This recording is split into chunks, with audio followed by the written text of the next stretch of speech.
Well, the credit goes to WILMOTHWARNINGSIGNAL. He came up with this idea. He told me that he used a battery, a motor, and a speaker to make a siren tone. So I have the motor and the speaker in parallel with each other, and tried it, and it made noise. I took it to my homemade amplifier and kind of modified it, and did that.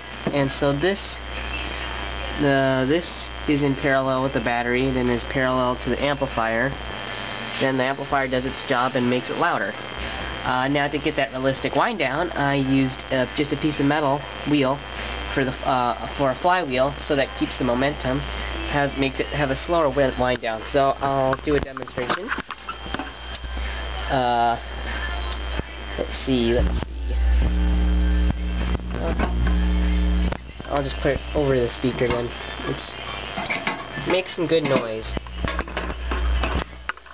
Oh, what the heck? I'll just hold the camera. No, I can't. I can't do it. Okay. I'm having issues right now, trying to figure out how to put the camera up. Let's see. Okay, hopefully the camera won't fall. That would be kind of a bad thing. Alright.